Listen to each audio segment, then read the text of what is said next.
Besoin d'un nouveau marquage pour votre véhicule? D'une enseigne flambant neuve pour votre établissement? Stick & Pub s'occupe de tout. De la conception visuelle à la pose, en passant par la fabrication. Alors pour votre enseigne lumineuse, vos cartes de visite, vos roll-up, vos flocages véhicules ou toute autre conception, faites confiance à Stick & Pub. Stick & Pub, votre partenaire communication depuis 2015. Plus d'informations au 03 29 45 97 07.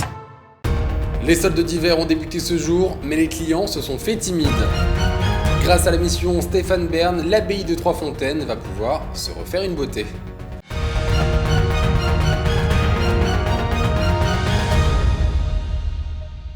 Bonsoir à tous, bienvenue dans votre journal du 20 janvier 2021. Ouvrons cette édition avec les soldes d'hiver. En effet, aujourd'hui c'est le premier jour. Au vu des stocks, les rabais commencent donc fort. C'est d'ailleurs la stratégie adoptée par bon nombre de commerçants. Mais les clients semblent pas se précipiter.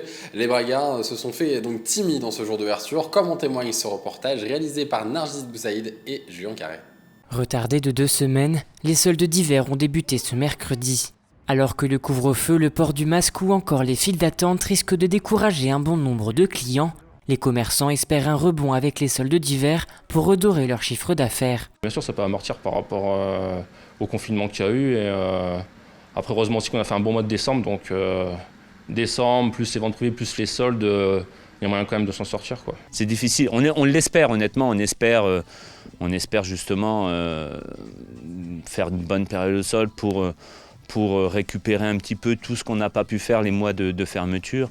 Après, on dit toujours, ce qui n'est pas fait et c'est difficile de le faire, quoi. Les commerçants attendent beaucoup de ces soldes, même si la fermeture à 18h ne joue pas en leur faveur. Depuis qu'on est sous couvre-feu, on perd entre 20 et 30% de chiffre d'affaires tous les jours. C'est entre 17h et 19h, on travaille dans le prêt-à-porter. Nous, on ferme à 18h tous les jours et à 17h, il n'y a déjà plus personne en ville. Et puis les gens, c'est compliqué pour eux pour faire leurs courses quotidiennes. Si ce matin, dans les rues de Saint-Dizier, les bragards ont répondu présent, d'autres ont opté pour de nouvelles habitudes et le shopping fait moins partie de leur quotidien. On pense plus à l'alimentaire plutôt que des soldes. On va à l'essentiel, comme ils disent notre gouvernement. Moi, les soldes, je les fais quand je peux et quand j'en ai besoin. Oui, je pense que je vais aller faire un petit tour. Oui, on va toujours faire un petit tour, faire les soldes. C'est normal. Pour attirer les clients, les enseignes n'hésitent pas à casser les prix en proposant des promotions jusqu'à moins 60% d'entrée de jeu. Les rayons sont pleins à craquer à cause de la crise sanitaire. L'objectif est de liquider les stocks rapidement. On a appréhendé les choses en soldant très fort le premier jour, et voilà, parce que de toute façon ça va durer 4 jours. Les soldes, c'est du mercredi au samedi, puis après ça se tasse. Parce qu'on sait que par rapport à la concurrence Internet, on est obligé de faire quand même des bons prix assez forts. Donc on est quand même obligé de faire des bons prix pour inciter le client à venir, quoi. Dès les premiers jours, quoi. Malgré une période particulière, ce rendez-vous commercial est un moyen pour certains consommateurs d'oublier ou presque le virus. Ça fait du bien, moi j'ai toujours aimé faire ça et bon voilà, mais bon maintenant c'est vrai que l'année dernière c'était déjà plus compliqué et là cette année je profite un peu, voilà, ça donne du baume au cœur. Ça me détend, voilà, on va le dire franchement, oui. En plus je travaille en milieu hospitalier, alors ça fait du bien. Cette première journée semble décisive pour les commerçants, mais pour ceux qui veulent en profiter, les soldes vont durer 4 semaines.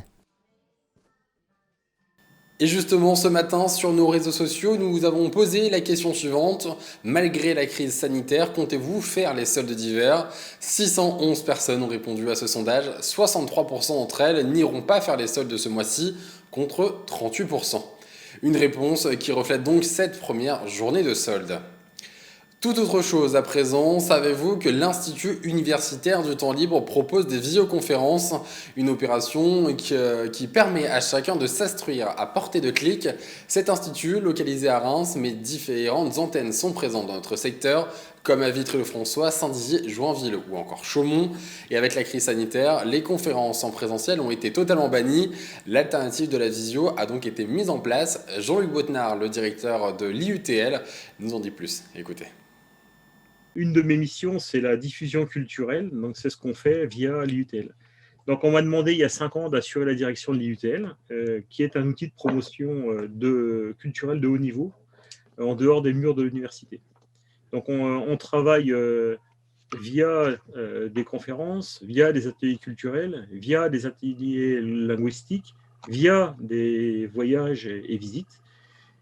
Et on couvre 18 villes et on a à peu près 4400 adhésions à nos actions par an. L'idée, c'est que tous les gens qui sont adhérents à l'IUTL, actuellement, on leur envoie systématiquement les invitations à toutes les conférences.